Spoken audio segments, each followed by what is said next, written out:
Peace, this is Bilal. Once again, reporting live from Homeland Village in Macon, Georgia, 2910 Napier Avenue. And once again, with my brother Bilal, Sufi Talk 4. Money in the Quran. Assalamu alaikum, my brother. Wa alaikum salam wa rahmatullahi wa barakatuh. May the peace, blessings, and mercy of Allah be with you as well, brother. True indeed, true indeed. Alright, so we're gonna go right on into it, brother. And I think this is a topic that I called you, I think it was Friday morning. Once again, this is a beautiful Sunday in Macon, Georgia. But I called you Friday morning. And we was and I had a question about money in the Bible, but then naturally, since you're a man of the Sufi faith, I went to money in the Quran. Brother Bilal, where could I find money in the Quran? Verse 161 to 172. True indeed. And what exactly does they speak about when it comes to money in the Quran? That's a real short parable that can be, I guess, overlaid with money if we'll talk about it like that. But spending in the way of Allah, like how do you spend in the way of Allah? If I got blessed with something, and I know somebody that may benefit from this blessing, it will be good for me as a Muslim that stands on what I stand on and reads and try to live his book, to then turn around and spend in the way of Allah. Like, he blessed me with something that I didn't have and gave me a little bit more than I thought I was going to get in the first place. So keeping all of it to myself ain't going to do me no justice. I can't get no blessings from just taking it and then like, mine, it's mine. I have to then turn around and give a portion of that to somebody else who may not have it, may need it, and might not even know it. Yeah. Page 121, 121. Especially in that copy there. Probably one of my favorites. Brothers from the Nation of Islam recommended that one. True indeed, true indeed. You mind reading that off to the people, brother? Indeed. Bismillahirrahmanirrahim. The parable of those who spend their wealth in the way of Allah is as the parable of a grain growing 7 ears. And every ear is 100 grains. And Allah multiplies further for whom he pleases. And Allah is ample giving and all-knowing. Those who spend their wealth in the way of Allah and then follow not up what they have spent with reproach or injury, their reward is with their Lord, and they shall have no fear, nor shall they grieve. A kind word with forgiveness, one of my favorites, is better than charity followed by injury, because Allah is self-sufficient and forbearing. O you who believe, make not your charity worthless by reproach and injury, doing harm when the others are keeping away from other people, like him who spends his wealth to be seen and believes not in Allah and not in the last day. So his parable is as the parable of a smooth rock with the earth upon it. Then the heavy rain falls upon it, so it leaves it bare. They are not to gain anything of what they earn, and Allah guides not the disbelieving people. And the parable of those who spend their wealth to seek Allah's pleasure and for the strengthening of their souls is as the parable of a garden on elevated ground, upon which heavy rain falls, so it brings forth its fruit twofold. But if heavy rain falls not on it, and light rain, it suffices, and Allah is the seer of what you do. Does one of you like to have a garden of palms and vines with streams flowing in it? I want a garden with palms and vines and streams flowing in it. He has there in all kinds of fruits, and old age has overtaken him, and he has weak offspring. The wind low, a whirlwind with fire in it, smites it so it becomes blasted. Thus Allah makes the messages clear to you so that you may reflect. Indeed. Can you break that down in layman's terms? The parable of those who spend their wealth in the way of Allah is like a grain growing 7 years and every year 100. Like, take a kernel off the corn cob before you eat it next time, right? Mm-hmm. Put that corn cob into the dirt, some water on that dirt, and let the sun bear down on it. Taking that one kernel off that corn cob really hurt you at all, but you still got a corn cob with 100 and something kernels on it. But that one that you took off is going to bring out a whole nother ear of corn with a whole nother 100 and something kernels on it that either you can do the same thing with to grow another, or you can then turn around and give that one to somebody else. It's on the level of food, right? But same thing. If I work hard and I get to a point where I'm super comfortable, like I'm really making a little bit too much based on American standards, we won't go there. It would be a good thing for me to do to not be stingy with that, not to run around flaunting what I have. Look at me, like I'm rich. Look, I got this, I got that, I got this and that, without ever blessing somebody else with a little bit of what I got to get what I got, so that inshallah, or Lord willing, they can turn around and hopefully do the same thing with it. You know, there's a double blessing in that. Like, Allah already blessed me with something. So then if I turn around and bless somebody else with what Allah blessed me with, that person, even though Allah didn't directly bless them with it, me setting my intention to spend in the way of Allah to bless somebody with something that they didn't even see coming, like whatever I may have coming in, is a blessing for that person. And when Allah sees and notices that I gave and spent in the way that He spent, there's a blessing for me based on what just happened and what just transpired, right? Allah is all seeing and all knowing, like we just said. Alhamdulillah. With that, and we speaking about money in the Quran, is money truly the root of all evil? Ooh, we can do a little comparative, but no, I won't say so, because look, there's nothing wrong with being rich. There's nothing wrong with being a rich Muslim. There's nothing wrong with being a filthy, stinking rich Muslim either, as long as you're not hoarding all of that financial blessing that you have. Like, take some of that and donate it to the community center, whether you live on that side of town or not. Don't even tell the kids where the money came from. Just know they finna have a new basketball court in about a month or two. They don't have to know that a Muslim guy donated money to a Christian church. Just know that that church now has enough money to repair their organ. Or, as a beautiful story about a Muslim imam across seas hearing about an old Catholic church in his hometown that needed roof repair, but the numbers in that church was low, so it would take them a long time to save up the amount of money needed for them to repair their roof. He paid for it. Does he worship there? Nope. Does he pray like they pray? Nope. Does he read the same? Never mind. But they're two seemingly different systems, all teaching other people how to get to God. And this one person spent in the way of Allah. Allah blessed him with the means to have more than enough to sustain himself, to where he noticed another brother or sister in need, even from a different faith, to then turn around and give that blessing to that person, so that now they didn't have to sit and wait to try to raise up this money to fix this roof, and then slowly allow it to become a little bit more and more damaged, leak a little bit more, and then add on to the amount of stuff that he needed to fix. He nipped that in the bud right there by just doing what chapter 2, verse 161 says in the very first sentence. The parable of those who spend their wealth in the way of Allah is in the parable of a grain growing 7 ears. He had a field of grain, right? Mm-hmm.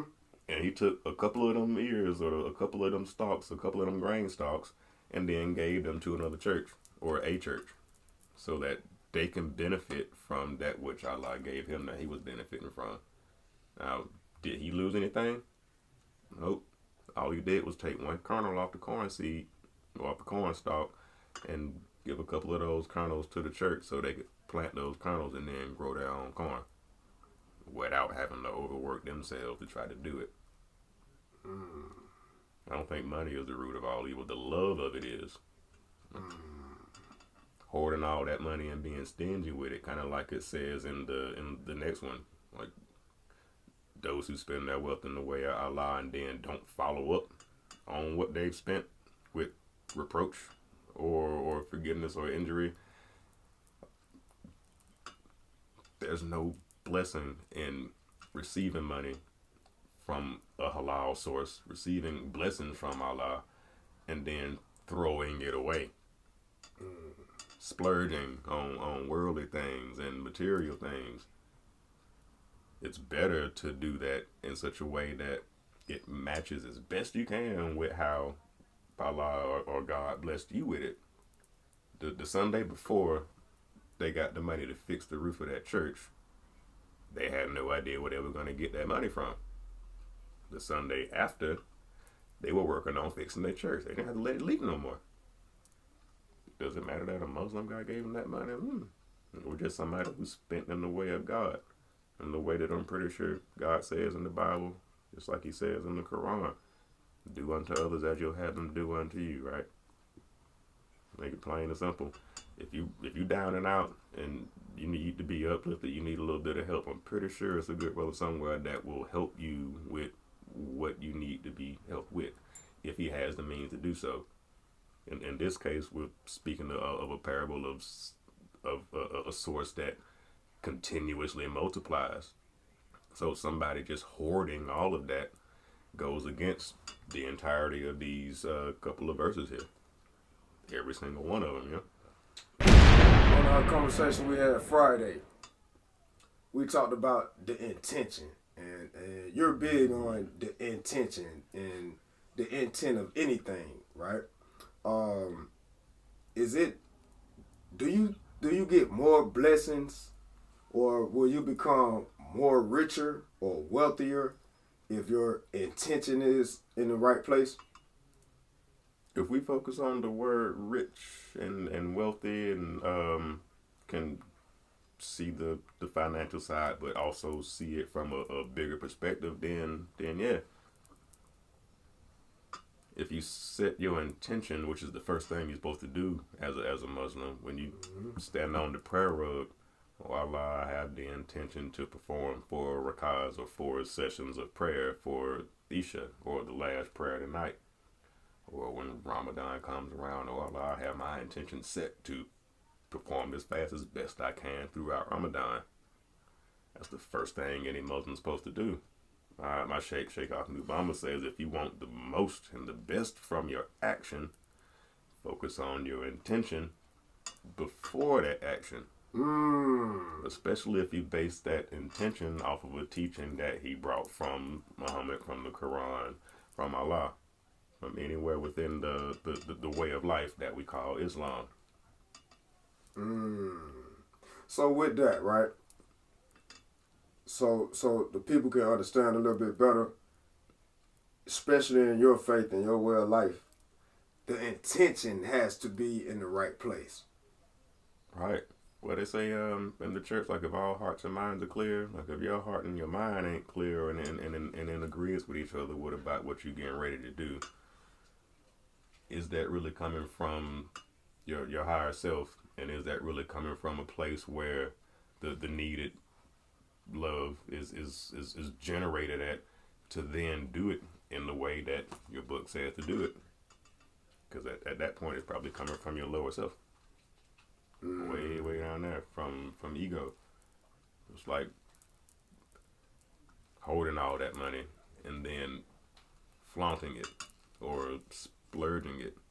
That person didn't even set his intention on flaunting or splurging. He just got all the bread and then went to Linux and then just balled out on a whole bunch of stuff he probably won't never do anything with. Feet gonna grow, and now you can't wear them shoes you just bought because you got too many, or you overeat, so you're not gonna be able to wear the jeans you just bought up there because you're not eating properly. So in the Quran and in your world life of Sufism, right? Is being a glutton and being greedy, is that truly a good thing or a bad thing? Meaning, right, if you know you have a business or if you have a job or anything like that, is it something wrong with actually trying to get all that you could possibly get monetarily from whatever you're doing? Mm, nah, especially depending on what that person's intention is, right? Yeah. Is it because I want to be filthy, stinking rich? I want this money. I want the benefits from this big company that I work for. When I get that money, when I get the benefits, what am I going to do with it? I have no idea because I didn't set my intention on what I was working for in the first place to get it. That initial thought of I want this, that's just me. There's nobody else. I didn't think about anybody else. I didn't set my intention on using it in a manner in accordance with how I walk and talk and live. Biggest thing on social media is Kanye West and the things that he's been saying about Jews, right? In the Jewish community. I saw a video from an actual Jewish man, and his video was about actually why the Jewish community is so rich, and it wasn't even like a like he was like a argumentative video, but his tone was like their pillars and their I guess you want to say commandments to money is the real reason why they have so much. In your faith, is it kind of like the same thing? Well, money is not evil, but the Muslim community has so much because they're doing right by the Quran or right by the Prophet Muhammad. If that I can definitely see is true. We may not tithe every time we go to the mosque to kind of use a word that can make sense over here, but throughout the course of the year, there's still a percentage, and that percentage is a little bit different. And if you add it all up, depending on what the person makes, and figure out now at this particular time of the year, I'm supposed to give 10 or 12% of that to a halal source or a poor, down and out and destitute person, or donate it to your mosque or another mosque. Being a true Muslim, standing on those things, you have to have enough money to be able to do it, to then be able to see how much money did I make all year, because I know I have to give a certain percentage of it to somebody else for them to better themselves or whatever situation they're in. But if I'm splurging all of that and I'm living check to check, I'm not saving any money to be able to really provide for myself and sustain myself, because Allah is the self-subsistent, the self-sustaining. If I'm not doing that, then I don't have that certain percentage to then give at that point in time. Because way, way back at the beginning of the year of the lunar calendar, I didn't set my intention to work as hard as I could to then be able to have enough to maintain myself and have more than enough to then give some of that in another way to someone else, to another system, community, or another religion, another community center, another local business. Then would I really be living on them teachings if this month comes around and I go to check my account and I'm like, bro, all right, do I want to fill my tank up or do I want to go get groceries? I don't even have enough to calculate whatever that 10% is, because if I did, whatever money I was sitting there fiddling with right then, pretty sure it's nowhere near that percentage, because there was no way to save it. Now, it's difficult over here in the wilderness of North America. It's not the easiest place to live and do that in. So let's just say if you do set your intention at the beginning of that cycle to be able to do that, and stuff's just rough.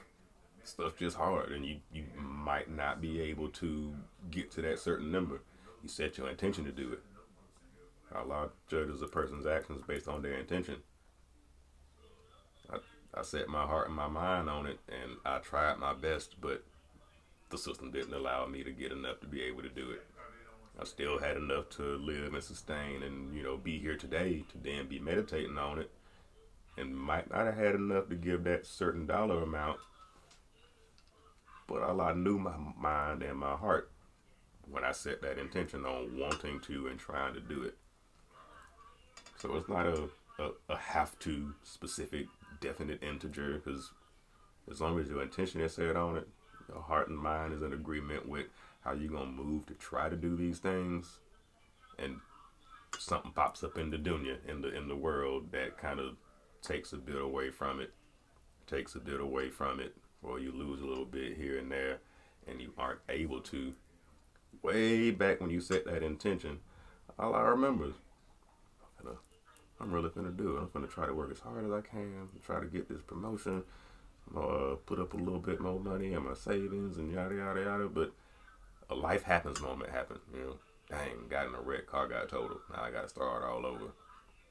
Pipe bust at the house, so I had to turn around and call the plumber to redo all the doggone pipes, and that cost a lot more money that I didn't intend on having to spend. Way back then, I already figured out that my mind is in the right spot, and so was my heart.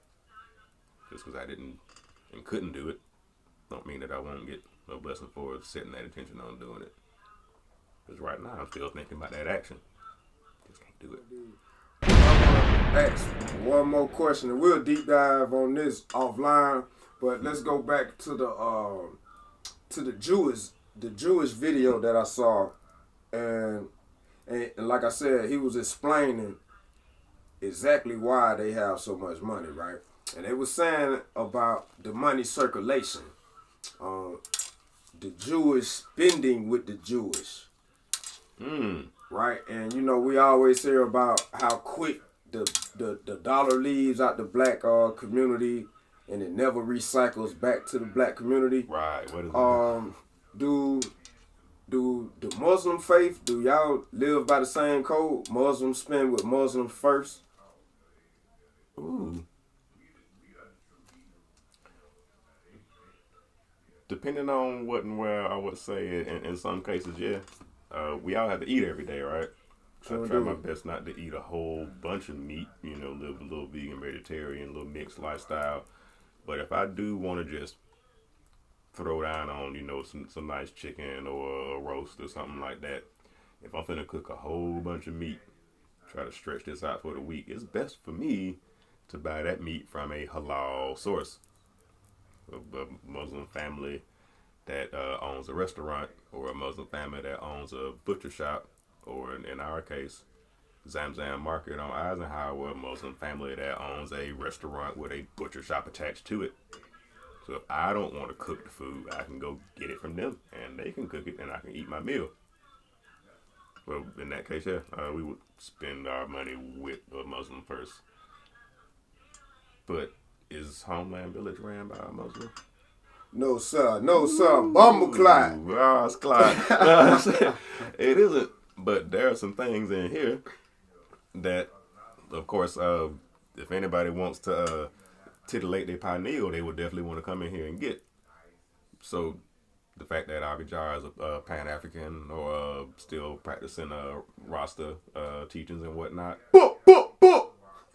am I supposed to just not spend money with him because he's of a different belief? No, that's still a strong black man that done built something that needs a little bit more money to continue to be. So if I got a little bit extra after my paycheck, and I know I read on my books, and the books I want to read don't exist in the mosque, where else am I gonna get them?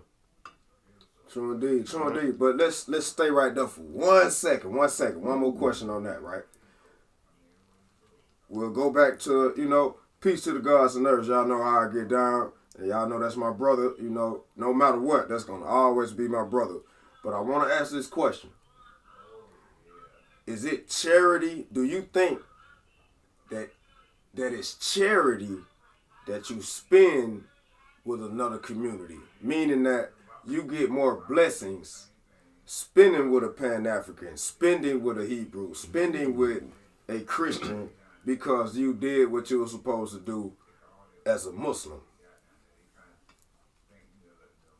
That can be seen as charity and also blessings within that too. Oh, you who believe, whether it be Jews, Christians, Muslims, or Sabians in the Quran, if this person believes in Allah or God or a supreme creator that there is no other that could have created something as divine as this universe and everything in it. If you see those people also spending in the way of our lives, we would see it. If you see them praying and they have a religious service that they go to on a daily and they try to live those teachings in their daily life, please spend with them. Donate charity if you're able to, because now you've just looked at them, not necessarily judged, but you looked at them and you saw, I pray 5 times a day. They pray every time they get ready to eat, in the morning, at night. They had a clothing drive at the church, and we had a clothing drive at the mosque. The Jewish people tried to have an interfaith meeting, and we just had an international day at the mosque. Everybody has a spiritual system that when they really get into it, they get this lightness in their heart. So if we got all of that in common, and I can look at this person and see they're really living it, the fact that he a Christian or a Jew shouldn't matter. Now, if he ain't, bum clock. You know, if he's not living them teachings, then I probably wouldn't. True indeed.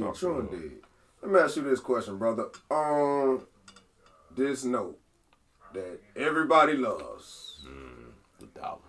it has this particular phrase at the top or in the middle. In God we trust. How do you feel about that statement when it comes to the almighty dollar? I can look at that one a couple different, but personally, to some people, that dollar is their God. Remember, like, they want that dollar, and they want a whole bunch more of them. Matter of fact, they want a whole bunch more of them. But what are they thinking about? The fact that they want more. They've never thought about what they're going to do with it, and if it's going to be a righteous action with it. But them people we just spoke of, all of them, I can tell that they trust in God.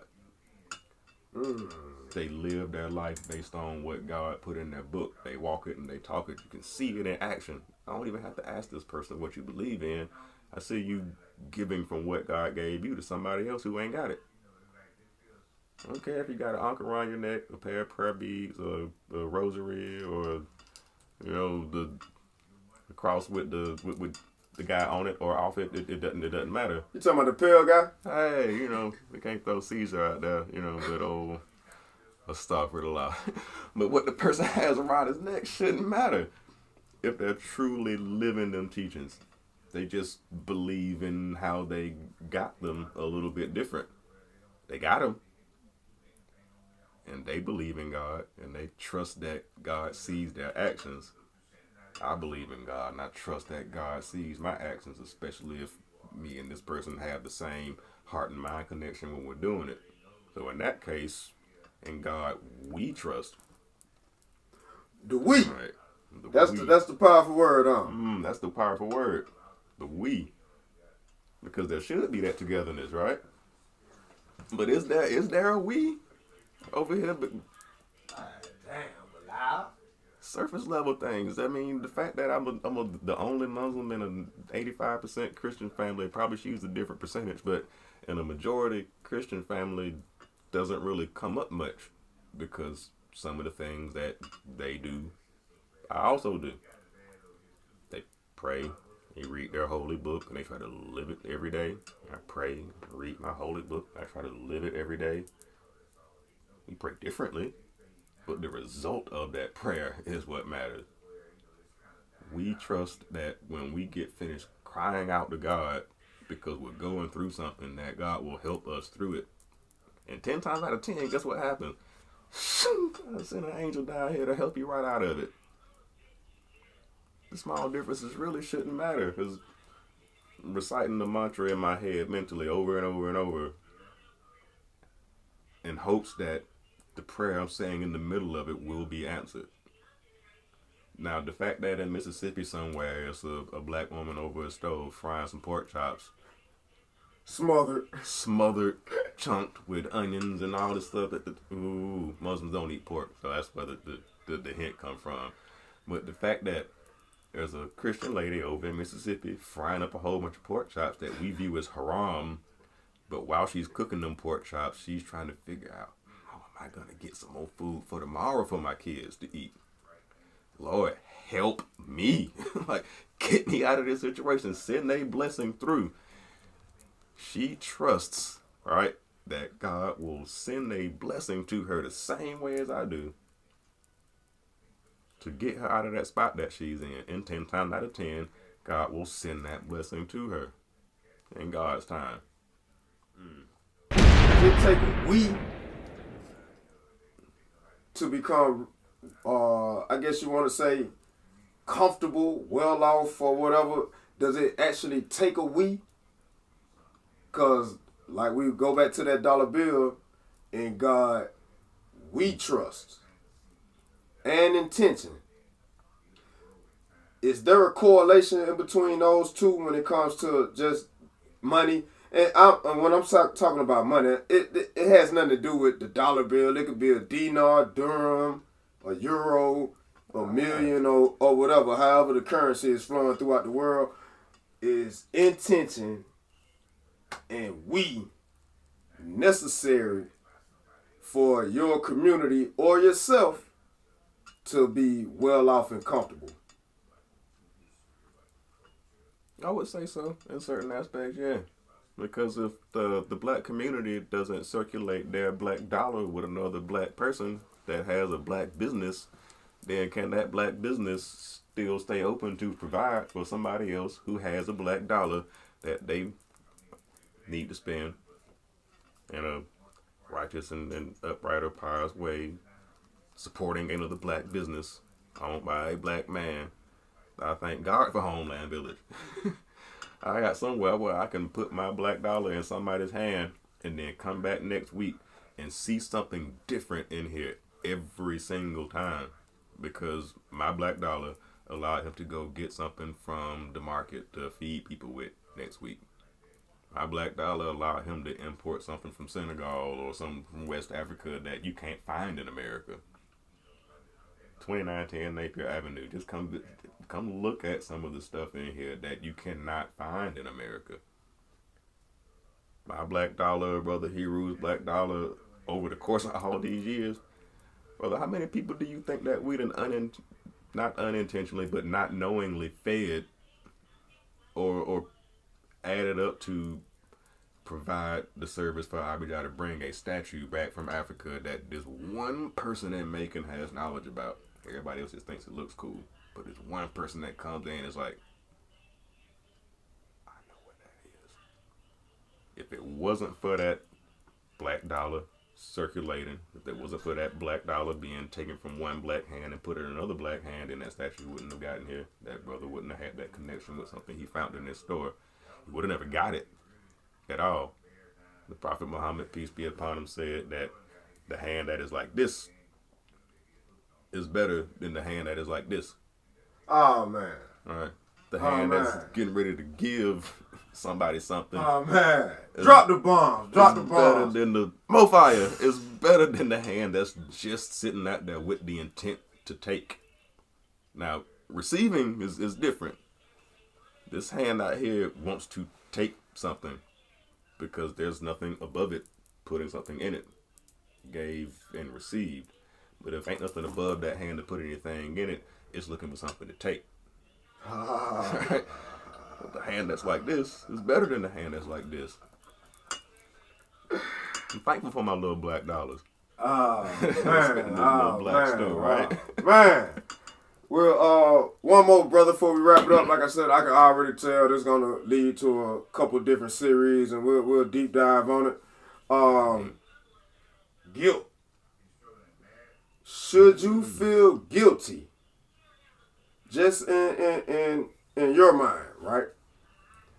Should you feel guilty if you set your intentions and you got all the prosperity and abundance from God, Allah, universe, however people want to look at it, right? Right. Should you feel guilty for being successful? No, not at all. Like I said earlier, Sheikh mentioned that there's nothing wrong with being successful. There's nothing wrong with having money. There's nothing wrong with having a lot of it at all. There's nothing wrong with setting your intention to get a lot of it, as long as the action that follows that intention is to spend a little bit of it in the way of Allah.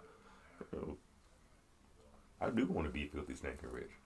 I do want a 3-story house and a 3-car garage, but unless I'm gonna have events or invite people over or have gatherings to where we can have these types of get-togethers with the black people in the community, get a think tank started.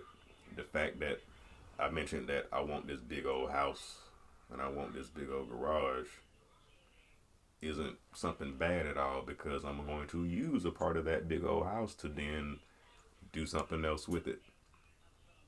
Get a whole bunch of black minds in there who has knowledge up here, and that knowledge is rich. That knowledge is power to somebody who doesn't have it or doesn't understand it at all. And if that can be done, to get all those people together up under my black roof with a whole bunch of black minds in there thinking about how we gonna help other black minds, then no, I don't.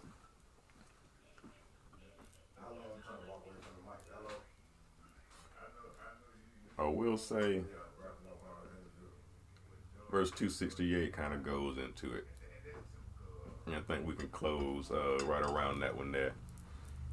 There's nothing wrong with it at all, because that feeling that may be telling you, man, no, that's wrong, man. You shouldn't be trying to get all this. You shouldn't be trying to get a big house or trying to build something from the ground up and then put everything you want in it.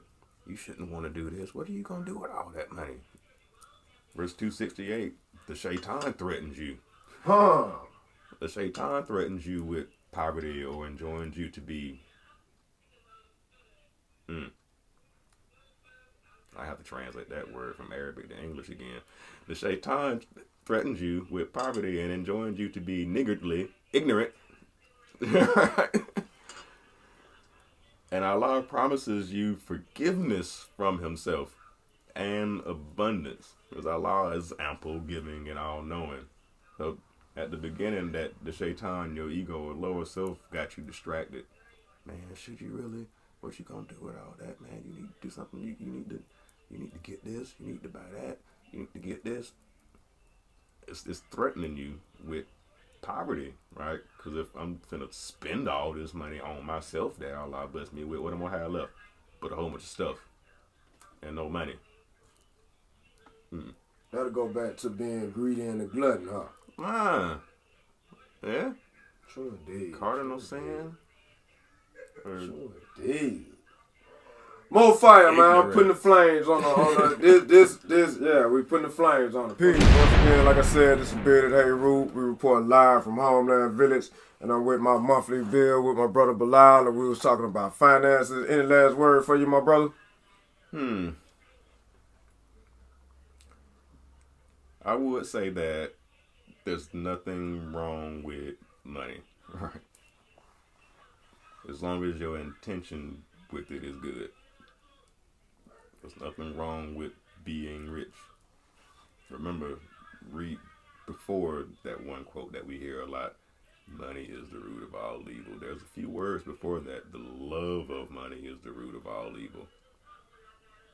But that spot where the love is, right before the money, is where your intention should be at, to do something with that money, to do something with that knowledge or wisdom or understanding that you got. That's exactly it. To help somebody out. Oh, he trying to go up there.